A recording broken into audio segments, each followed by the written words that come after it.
Class 11th, Chapter 2nd, Forms of Business Organizations. In this chapters, we will study how many types of organizations are running in our country. Basically, three types of organizations is running in our country. That is private sector enterprise, public sector enterprise and joint sector enterprise. सबसे पहले हम देखेंगे what is the meanings of enterprise, business enterprise. A business enterprise is an organisation. Business enterprise is an organisation and this organization is engaged some business activity or some commercial activity, but every business enterprise is a separate and having a distinct unit of business. लेकिन प्रत्येक business enterprise का एक अलग existence होता है. It can be classified as I told you, private sector enterprise, public sector enterprise and joint sector enterprise. First is private sector enterprise, the business enterprise which are owned, managed and controlled by private persons, private group of persons, private individuals are known as private sector enterprise. For examples, Reliance India Limited, Tata Company, Birla Company, Wipro, ITSA. These companies runs under the private sector enterprise. Second is public sector enterprise. Public sector enterprise are those enterprise which are owned, controlled and managed by central and state government. एक ऐसा enterprise जिसका मालिकाना हक, ownership right, controlling power और management central government और state government दोनों के हाथों में रहता है, are known as public sector enterprise. For example SAIL, SAIL, it means steel authority of India limited. GAIL, GAIL authority of India limited. LIC, Life Insurance Corporation of India Limited. A government of public enterprise means all commercial banks. They are also comes under the public sector enterprise. Third is joint sector enterprise. Joint sector enterprise means it's included, engaged and owned by, controlled by and managed by jointly. ये दो लोगों द्वारा jointly control किया जाता है, manage किया जाता है और दोनों लोगों का इस पर ओनरशिप राइट होता है. तो दोनों कौन कौन से होते हैं? प्राइवेट एंटरप्रेन्योर्स मीन्स प्राइवेट मालिक, as well as government means जो बिजनेस एंटरप्राइज प्राइवेट और गवर्नमेंट दोनों के कोऑपरेशन से जॉइंटली चलाया जाता है, मैनेज किया जाता है, कंट्रोल किया जाता है, उसको हम कहते हैं जॉइंट सेक्टर इंटरप्राइज. अब हम देखेंगे forms of private sector enterprise. कितने प्रकार के प्राइवेट सेक्टर इंटरप्राइज हो सकते हैं? पहला है सोल प्रोप्राइटरशिप, जो अकेला व्यापारी होता है. दूसरा होता है joint Hindu family business, Hindu परिवार के ही लोग यानी एक ही हिंदू परिवार के लोग अपना बिजनेस शुरू करते हैं. तीसरा होता है पार्टनरशिप, जिसमें हम साझेदारी में बिजनेस करते हैं. फोर्थ होता है कोऑपरेटिव सोसाइटी. कोऑपरेटिव सोसाइटी भी फॉर्म की जाती है कई लोगों को साथ मिल करके. और कंपनी जो लार्ज स्केल पर काम करती है उसे कंपनी कहते हैं. ये हमारे जो है प्राइवेट सेक्टर इंटरप्राइज के इतने फॉर्म हैं, इतने रूप हैं, इसके टाइप्स हैं. सबसे पहले हम देखेंगे सोल प्रोप्राइटरशिप.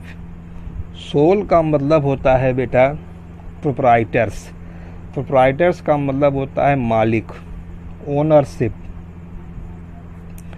एंड प्रोप्राइटरशिप का मतलब होता है, सोल का मतलब होता है प्रोप्राइटर, और वन का मतलब होता है ई ओनर। सोल प्रोप्राइटरशिप का मतलब ये हुआ कि एक ऐसा इंटरप्राइज जिसका सिर्फ एक ही मालिक है। A business which is owned, managed and controlled by single person, single individual is known as sole proprietorship business, sole proprietorship organisation. Sole proprietorship वह बिजनेस होता है जिसका ओनरशिप राइट, जिसका मालिक एक ही होता है, एक ही व्यक्ति उसको मैनेज करता है, एक ही व्यक्ति फाइनेंस का अरेंजमेंट करता है, और एक ही व्यक्ति उसको कंट्रोल करता है, और एक ही व्यक्ति द्वारा उससे रिलेटेड सारे डिसीजन लिए जाते हैं। इस प्रकार का जो हमारा बिजनेस ऑर्गेनाइजेशन है, इसका सिर्फ केवल एक ही मालिक है, वही मैनेज भी कर रहा है, वही फाइनेंस भी अरेंज कर रहा है, वही उसको कंट्रोल भी कर रहा है, उसको कहा जाता है sole proprietorship. Topic under the sole proprietorship is features. Dear students, वैसे तो आपके बुक में 8 फीचर्स दिया गया है, लेकिन आपको केवल 4 या 5 फीचर्स से ज़्यादा नहीं पढ़ने हैं। मैं उन्हीं 4 या 5 फीचर्स को ही डिस्कस करूंगा, बाकी आप बुक से डिटेल्स में पढ़ सकते हैं। पहला है single ownership. As I told you that in sole proprietorship there is only one owners, there is only one मालिक। ठीक, all the capital, all the finance is supplied by only single individuals, only single persons. Either he supply the monies, either he invest the money in his own wealth, or he can take borrowed fund.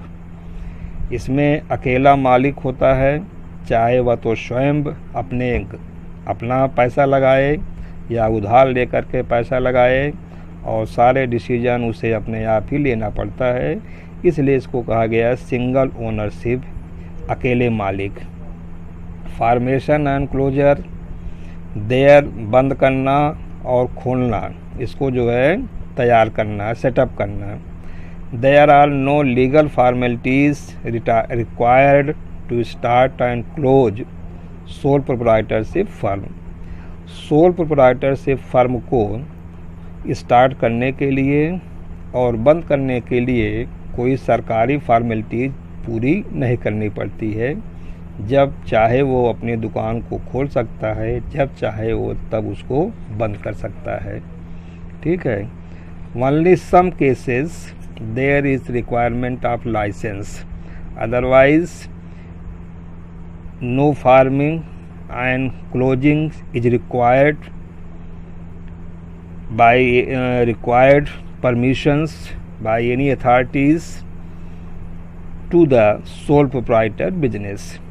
कुछ business को छोड़ करके single proprietorship में कि आपको licence लेना पड़ेगा, otherwise इसको बनाने के लिए, खोलने के लिए, सेटअप करने के लिए और बंद करने के लिए किसी अथॉरिटी से किसी परमिशन की ज़रूरत नहीं पड़ती है।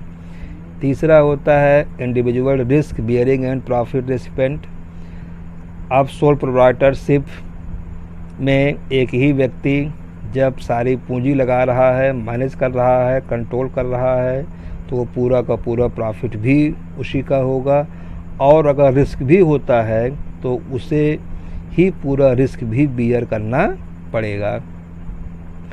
फिर आता है one man controls.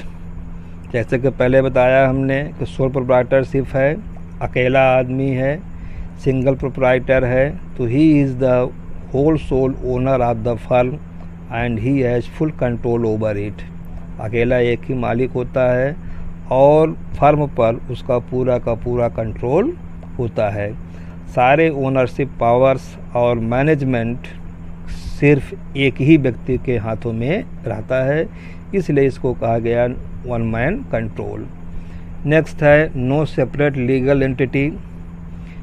A sole proprietorship has no legal identity. इसके लिए कोई सरकार की आइडेंटिटी नहीं होता है, सरकार से कोई परमिशन नहीं लेना पड़ता है छोटे बिजनेस के लिए। From law makes no differences between the owner and the enterprise. कानून इसमें जो है ओनर और इंटरप्राइज में किसी भी प्रकार का कोई डिफरेंस नहीं करती है। And business and the owner exist together. Business और उसका मालिक साथ साथ जो है एग्जिस्ट करते रहते हैं। ये सोल प्रोप्राइटरशिप पर निर्भर करता है, छोटे बिजनेस के लिए है, जिसमें जब चाहे वो अपना सेटअप कर सकता है, थोड़ा सा पूंजी लगाया, बिजनेस शुरू कर दिया और जब चाहे आप उसको जो है वो बंद कर दिए। ठीक है, जनरली ये स्मॉल साइज का होता है, क्योंकि स्मॉल साइज का ही रहेगा तभी अकेला आदमी उसको जो है मैनेज कर पाएगा, उतनी पूंजी लगा पाएगा।